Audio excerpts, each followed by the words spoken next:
They got to run the practice and leave the building, have a press conference, and then you fire him on a cell phone call while he's in the car. Shame on you, Sacramento. You haven't been good since Chris Webber, White Chocolate, Vlade Divac, Corliss Big Nasty Williamson, and obviously Rick Alleman as a coach. No one wonder why you've been a joke for the last quarter century. Betting above the rim, only on SportsGrid. The two guys that can do it all. Too much electricity this morning. This is a good time. We're having a lot of fun. I had to do a triple take. Ka-ching! Why? Because of parity. I didn't mean to offend. Yeah, it's not going to happen. Load management is a dirty word. Let him rip. You know what? Circumstances provide the results. What? How do you do this once? Oh, Donnie, you got such a good show there. A network that is booming. The Early Line, only on SportsGrid. Blocked well and tries to cut through the middle. Oh! Your gut says Miami is going to win, and you should take the over. Your gut also said your NFT selfies would only go up in value. They didn't. But your head is on SportsGrid and knows the QB is in concussion protocol. The backup has a 45 QBR against the zone coverage. The New York D has the most sacks in the league. So yeah, trust your head. It's smarter to be on SportsGrid.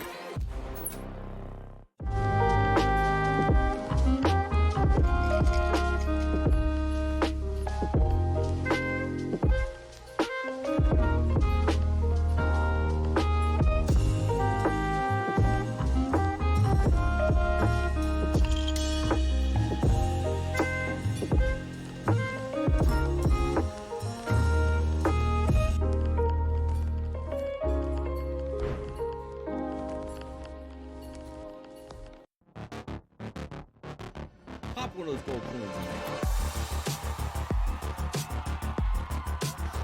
Oh, baby!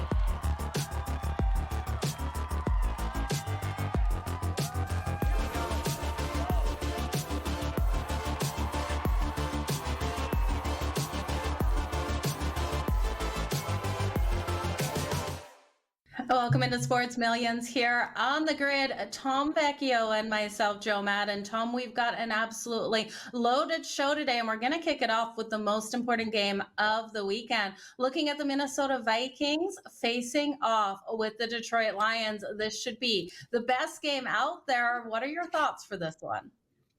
Awesome way to end the season. Sunday Night Football, game of the week, clearly, maybe game of the year. The number one seed in the NFC is up for grabs. The loser of this game will drop to the 5 seed. They'll have, 13, 14 wins and going on the road to take on a team, which is absolutely amazing. Teams are essentially fully healthy across the board. There's a ton of players posted. It's a close spread game, et cetera, et cetera. This is absolutely awesome. I am pumped for this one. I am too. And yeah, can you believe that the team that loses will go to that number 5 seed, head out on the road for the wild card? It's just shocking to think with how strong both of these teams have been, Tom. But what are your overall thoughts on this game? Do you expect a higher scoring game out here, or do you expect these defenses to lock down? I expect it somewhere in the middle. Right, where way too many points would be an issue for both sides. Like we were just discussing, these teams don't want to turn it into a back and forth barn burner. Like this is a playoff game. Like let's get ready for the playoffs. Let's kind of reel things in. Will we be seeing as many trick plays out of the Lions? Probably not. Like they want to keep this game in control. They want to try and eliminate some of that variance. So I'm expecting a modest amount of scoring, right? We're going to see, I think it's going to end somewhere around 24-20, where we get the main players into the end zone. There's some good yards back and forth, but it ultimately will be a very close game. Okay, well, let's start looking at those quarterbacks. So for the Minnesota Vikings out there, we have Sam Darnold, and a lot of ways that we can look at Sam Darnold. We have his passing yards, his rushing yards, passing completion, passing attempts, and rushing attempts. Now, he has been strong with his legs in different situations. We've actually seen him be able to run it into the end zone himself. Those rushing attempts coming in at 3.5. But, I look at him here. I like his ability to move the ball down the field. We know strong defense here of the Detroit Lions. Even though it's high, I do think Sam Darnold could go higher than 278.5. Where are you liking for Sam Darnold? So 278.5 is I think that's a totally fine spot. It's important to note that Aaron Jones had a little bit of a thigh contusion. I think they were quad contusion. I think they were calling it at the end of last week's game versus the Packers. So I want to trust Sam Darnold overall. Passing completions is really interesting to me at 23.5. Moving the ball down the field effectively, some shorter, quick passes, especially if Aaron Jones isn't out there. Not every passing attempt is going to be a deep shot to Justin Jefferson or Jordan Addison. So picking up easy completions to pick up first downs is kind of the feeling that I'm getting from Sam Darnold. And this is assuming a little bit of assumption that Aaron Jones isn't fully healthy, isn't ready to go and carry the ball 20 some odd times. So the yards, I think, are totally fine. Passing completions, though, is very interesting to me. Yeah, 23.5. That is a nice number that you're looking at there, Tom. Let's move on to Jared Goff. We'll bounce back with these quarterbacks and then look at their weapons out there. Jared Goff, only 3 options for him at the moment. We have his passing yards, his passing completions, and passing attempts. Now that passing attempt coming in at 34.5, definitely a high number out there. Passing yards at 266.5 and pass completions at 23.5. Is there any of these that you feel comfortable with? It's probably the yards. I would love to see passing touchdowns if that gets posted later on in the week. That would be my favorite for Jared Goff. It's just simply not there now. So passing yards for Goff is going to be my favorite spot to go. Gibbs has been awesome, and we can round this in together where the Vikings have been awesome at preventing the run this year. Granted, they're often playing from ahead and opposing teams are playing from behind, but if their run defense is so strong, Jared Goff, I think, just picking up yards, whether they be ineffective or effective, pretty early, late in the game, doesn't matter. I think the yards will be there for Jared Goff. And I'm hesitant on Jahmyr Gibbs, at least in the rushing game. Yeah, he's definitely going to have to pass this ball, especially when you mentioned with the defense here that he's going to come against that run. So looking at Jahmyr Gibbs, would you want to take a lower than his rushing yards coming in at 88.5? It seems a little high out here. We know he's going to have plenty of attempts. I wish we were getting an attempt number, but we're not getting that. So we do have rushing yards at 88.5. We have his receiving yards at 35.5. Could we see those short passes out there to Gibbs before that running game? Yeah, Gibbs in the receiving yards. That's going to be my favorite spot to go. Again, the rushing yards, 88.5. I certainly don't want to take it to the lower. He breaks off those big runs for 50, 60 yards, whatever it might be. So Gibbs in the receiving game, specifically because Minnesota, they're top 5 in the league when it comes to blitzes, as we know, with their DC Brian Flores. That's what he likes to do. They like to get after the quarterback. So Goff getting the ball out quickly to Gibbs, receiving yards, that might be my favorite on the lines. Now, this is not to say that I don't like St. Brown or I don't like Sam Laporta, whatever it might be, but Gibbs has been awesome for them, especially since Montgomery has gone down. Yeah, he definitely has. He's been so strong out there. Let's turn it to Justin Jefferson. Justin Jefferson, a great target out there for Sam Darnold. Now, plenty of ways we can look at Justin Jefferson. He has the receiving touchdown coming in. We could take it higher or lower than the half. I like it to the higher. We also have his receptions, 6.5 receptions, his receiving yards at 89.5, and his receiving and rushing still sitting at that 89.5. We know he's just not used in that capacity, Tom. So for myself, if I'm looking at all 4 of these, I love that receiving touchdown higher than a half. What are you liking? For Justin Jefferson, it's certainly tough to take a lower on his receiving yards, just because of how good he is. I certainly wouldn't want to go there. The receptions is interesting because, when I talked about Sam Darnold and pass completions, him getting the ball out quickly, him getting to Justin Jefferson early and often, and picking up a ton of receptions would be the spot to go. Now, receiving yards will very easily be there for Justin Jefferson as they normally are. So it's kind of a pick your poison. It's like a 1A, 1B. Which one do you prefer? I actually like the receptions over yards, which is not something I normally say, but I do like the receptions specifically for Justin Jefferson this week. Okay, and then we can turn to Jordan Addison. We know how strong Jordan Addison has been out there on the field, Tom. So many playmakers on both of these teams that I would love to be able to lock in. Jordan Addison, another one of those. Looking at his receiving yard, 65.5, so a lot more manageable of a number than Justin Jefferson's number here. What do you think? Can Jordan Addison go higher than that? I think he can, but it comes down to who do I prefer on the Vikings? And it's always going to be Justin Jefferson, number 1. Then it gets into this middle area of like, Is it going to be Aaron Jones? Is it going to be Jordan Addison? I think Addison has some extra opportunities because the defense is focused on Justin Jefferson. But my second favorite on the Vikings is actually TJ Hawkinson. So I think Addison's number is fine. If again, this is the kind of thing, it's like we talked about with the Giants. It's like you can certainly go to Drew Lock, but we actually just prefer Malik Neighbors. It's like I think Jordan Addison's number is fine. He has been great this year for them. But I actually prefer TJ Hawkinson going higher than 42.5 in the end. Must-win game. Don't want to factor in that he's going up against his former team, but I certainly really like Hawkinson just half a step higher than Addison this week.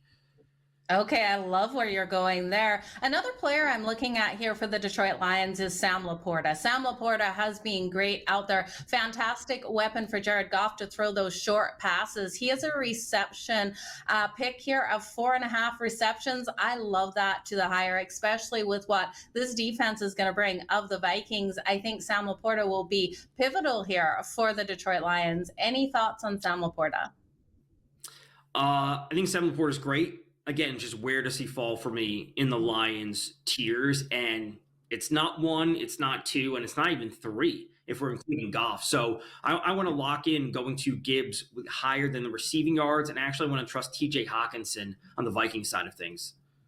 Okay, I like where you're going with yours. I'm going to lock in here at Sam Darnold higher than 278.5 passing yards. And then I'm going to look at Gibbs for those receiving yards, 35.5 receiving yards for the Lions. But you guys, we've got a bunch more games to break down on the other side of the break. So don't go anywhere. We'll be back in the next couple of minutes.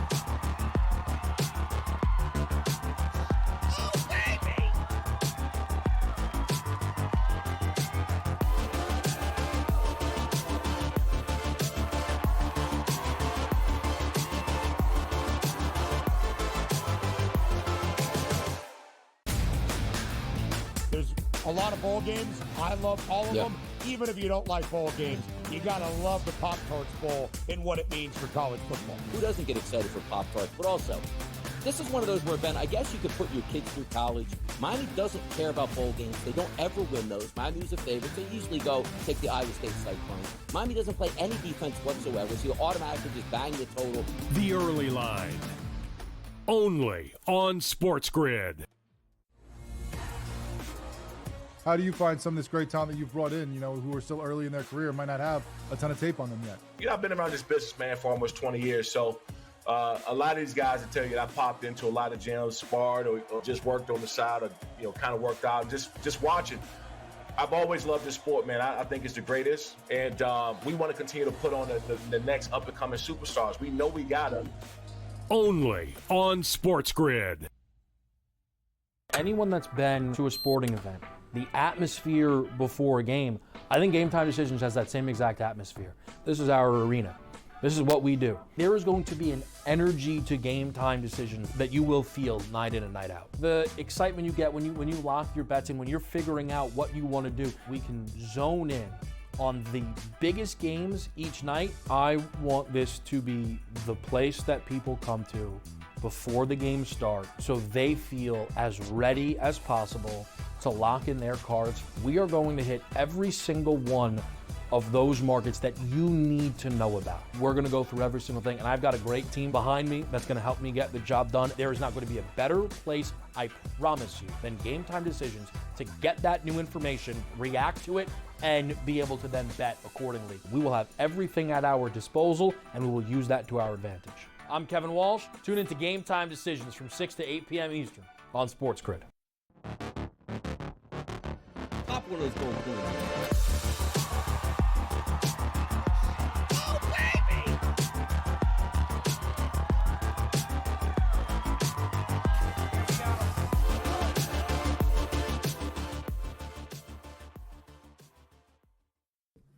Welcome back into Sports Millions here on the grid. I'm Joe Madden, joined by Tom Vecchio. Tom, we've got a ton to go over, but first, enjoy Sports Millions pick'ems, but hate making picks yourself. Well, Sports Millions has you covered.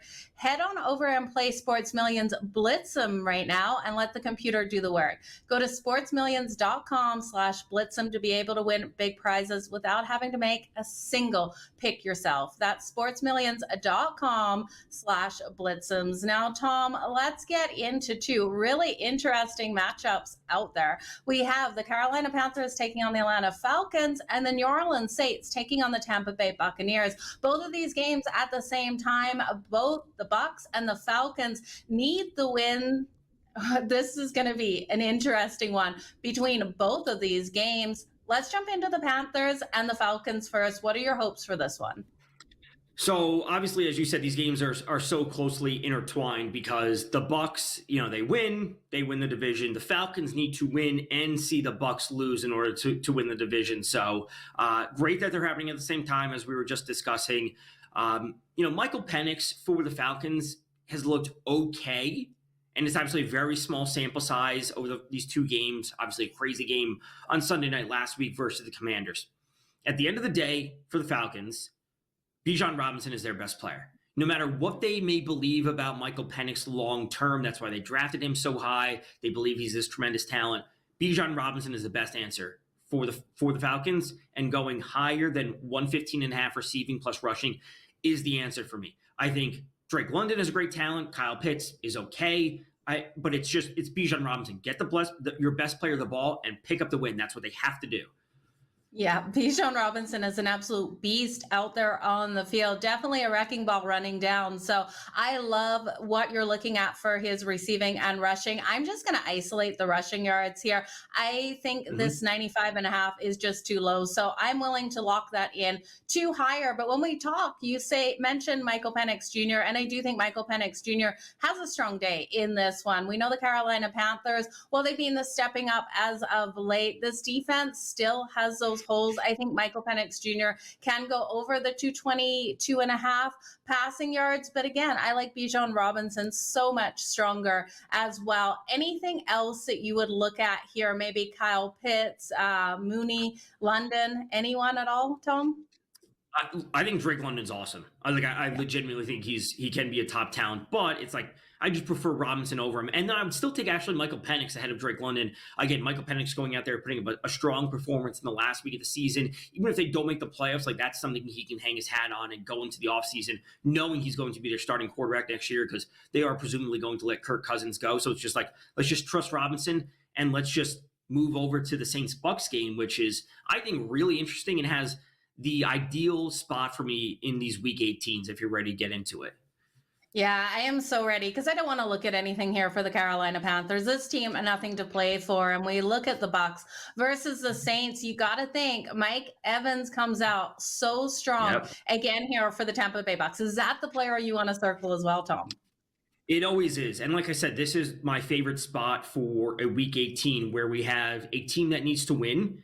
And then we have a player approaching, whether it be a career milestone, a contract incentive, whatever it might be. And it's that career milestone for Mike Evans getting to 1,000 receiving yards for the 11th straight year. He's sitting at 915 receiving yards. He's obviously a little bit behind the eight ball, or he was, because he missed that time with the hamstring. So it's Mike Evans higher than 93.5 receiving yards against a bad defense in a literal must-win game for the Bucs, right? They need to win this game to win the division, or it's if they lose, they would need the Falcons to lose as well, when they don't want to do that. So just go out, again, win the game, get your best player of the ball with Mike Evans, higher than 93.5, Bijan Robinson for the Falcons. These games are exceedingly straightforward for me. Now, we can make the argument for Baker Mayfield if you want, which I certainly think 250.5 is a great number for him as well. Yeah, Baker's been on absolute fire. I love his number to the higher, but I'm with you. It has to be Mike Evans here. 93.5 receiving yards just seems so light. I could see him hitting over 100, over 125 even in this one, Tom. I think he's in for a huge day. That receiving touchdown definitely is on the board as well. Higher than a half receiving touchdown. It looks like an easy way to go for Mike Evans. What are your thoughts here on Bucky Irving? Bucky Irving, we can look at his rushing yards, 84.5. Is that his rushing touchdown as well is on the board? Would you look at anything for him? I would. I really like Bucky Irving just in general, long term, different types of fantasy implications, a dynasty type of situation. But Bucky Irving higher than a half rushing touchdowns, actually a little bit more interesting for me when it comes to rushing yards, because if we do see Tampa creep out a little bit further ahead, they will involve Rachaad White and Sean Tucker, just because if they're out ahead, they maybe want to keep Bucky Irving slightly healthy. So I actually prefer the rushing touchdown for Bucky Irving. Definitely a nice way to look there. I'm going to lock in for this one, Mike Evans. I love him for the receiving yards. I think we're on the same page in this. But at the end of the day, Tom, I want to ask, if any team is playing upset today, is it the Saints or the Panthers? For me, it'd be the Panthers. Oh, it would be the Panthers. We could say what we want about their defense really getting kind of torched last week by Baker and this offense, but Bryce Young has looked better over the past 5, 6, 7 weeks, whatever, compared to where they were earlier in the season. They are much, much better.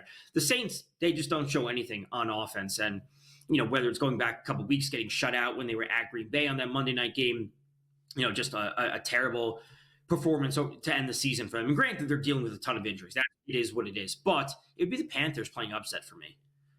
It definitely has to be out of those two teams. So for myself, again, Tom, I'm going to lock in Bijan Robinson higher than his rushing yards, and then Mike Evans higher than his receiving yards. Are we on the exact same page with this one?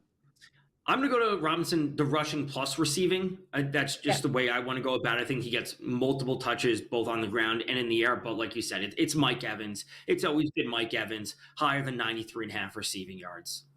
Okay, this should be an interesting 11 a.m. my time, 1 p.m. Eastern matchup on the Sunday. So you guys don't go anywhere after the break. We'll be breaking down the matchup between the Seattle Seahawks and the LA Rams here on the grid on Sports Millions. Give us a couple minutes here, you guys. We'll be right back. Pop one of those gold coins.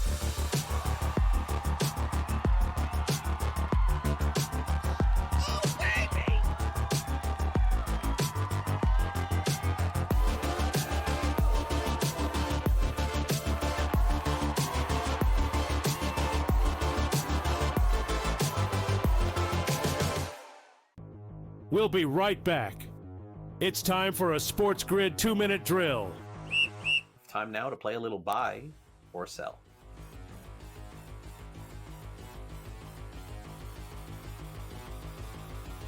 The Kansas City Chiefs, George, will win their third straight Super Bowl. Are you buying or selling? They do seem to be hitting their stride. All right, they get now, 3.5 weeks off here, get everybody healthy. Mahomes, the ankle, Kelsey gets the rest. Chris Jones, who missed that game on Christmas, now he gets the rest of it. He's an extremely important part of that defense.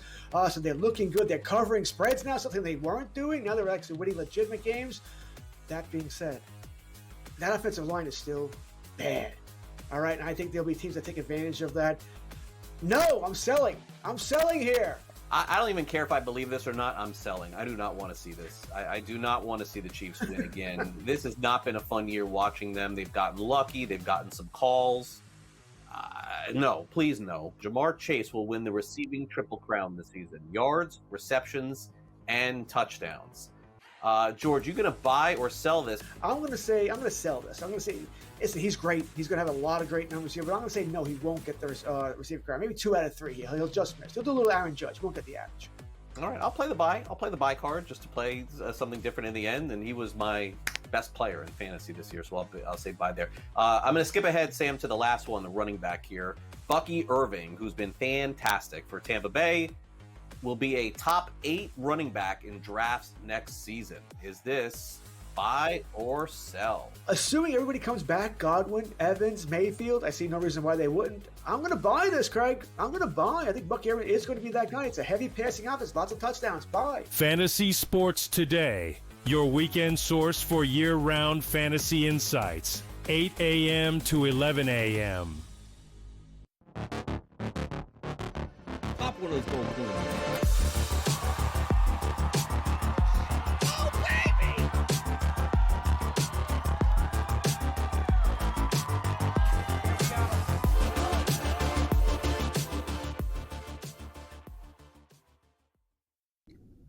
Welcome back in here to Sports Millions on the Grid. I'm Joe Madden, joined by Tom Vecchio. Tom, we've got one game left to talk today. The Seattle Seahawks versus the LA Rams. Yeah, interesting game. Seahawks are out of it. Rams are technically still live for playoff seeding, but we know that they announced that they're going to be resting Matt Stafford, potentially along with some other starters. But before we get into that, check out the Sports Millions social casino featuring classics, slots, and brand new game concepts. The social casino features the opportunity to win large sweepstake coins, and the games are always free to enter. Go play now at sportsmillions.com/social-casino. That's sportsmillions.com/social-casino. We have a really, really interesting game on tap. It's a divisional game. We know that the Rams, again, are going to be resting some starters. It's confirmed that Jimmy Garoppolo will be starting at quarterback for the Rams. We don't know about their receivers with Puka Nacua and Cooper Kupp. We don't know about Kyren Williams. This game is so much more interesting from the Seattle side of things. Yeah, it definitely is. But what do you expect to see out of Jimmy G out there? We haven't seen him, and he's got a passing yard here pick of 196.5. Tom, if I was going to touch it, I would look at it to the under. I'm expecting him to throw some interceptions out there on the field. I actually like it to the higher. And okay. And again, this is depending on the news of if we see Kyren Williams out there, which he may be out there for some portion, maybe just the first quarter. They treat it like a preseason game. But, Blake Corum could be their backup running back who's a rookie. He could be in there for an extended period of time. And it's like, at a certain point, Blake Corum is more valuable to the team than Jimmy Garoppolo is. So, maybe they even scale back on Blake Corum at a certain point. It's like, Jimmy, just go out there and throw the ball. This game, doesn't matter to them because we already know they're resting their starters. So I think the yards, he may throw the picks, but the yards will kind of just get there in garbage time late in the fourth quarter. It's not going to be pretty or efficient from Jimmy Garoppolo, but the yards could be there.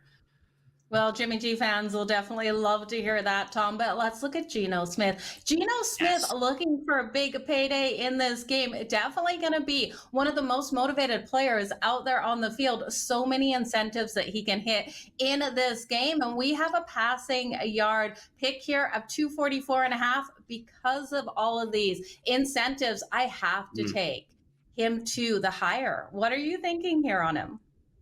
Yeah, it has to be Geno Smith. It has Kenneth Walker's done for the season. We've known that for a couple weeks. Zach Charbonnet, I think, is a really interesting player. But let's actually talk about some of these Geno Smith contract incentives because they're really specific. He needs to reach 4,282 passing yards total to have a $12 million bonus. He needs to have a completion percentage higher than 69.755 to receive another $2 million bonus. And if the Seahawks have 10 total wins, he receives another $2 million bonus. So there's $6 million at stake for Geno Smith in terms of his contract incentive. So it's about the passing yards. The passing touchdown incentive he cannot reach. So I don't want to go to the passing touchdowns. It has to be about the yards. It just has to be about the yards. And we can talk about the different receivers. Obviously, we've talked about someone like Jackson Smith and Jigba, who we've talked about before, who I'm particularly very, very high on with DK Metcalf, Tyler Lockett, et cetera, et cetera. But it is Geno Smith piling up the yards, coming away with the win, and getting this $6 million in total bonus. It has to be. Oh, it absolutely has. It has to be, Tom, right? You look at all of his motivation out there on the field. I'm expecting him to just completely go off in this game. If you want to look at his rushing yards, you guys, you could, but I don't think that plays into the game script here for Geno Smith. Even though we'll see him scramble a couple times, he's going to be wanting to move that ball nice and deep down the field. So, Tom, it's the only thing that I really want to lock in for the Seahawks here is just looking at him higher than the 244.5 passing yards. Remember, you guys, though, he has to get them on target because he's looking to keep that percentage at a good rate, Tom. Yeah, so listen, we could talk about the receivers. We'll be splitting hairs between DK Metcalf at 52.5 or JSN at 67.5. Tyler Lockett, it is what it is. It's just Geno Smith, start to finish. That's what we're going to be looking at. And again, I think Jimmy Garoppolo will get there, not because he's going to be amazingly efficient. He'll just get the yards because he gets the yards. So lock in Geno, lock in Jimmy Garoppolo, and it may be a more fun game than we would have at face value. I hope it really is out there, Tom. I'm looking for those points to come on the board. I'm willing to lock in the kicker here for the Rams, Joshua Carty, over or higher than 5.5 kicking points. I think he gets into play in this. At least one field goal out there, and with Jimmy G on the field, we could have at least 2. So you guys, thanks so much for joining us here on Sports Millions on the Grid. I'm Joe Madden. That's Tom Vecchio. We appreciate you guys for tuning in. Best of luck in all of your picks. Pop one of those gold coins away.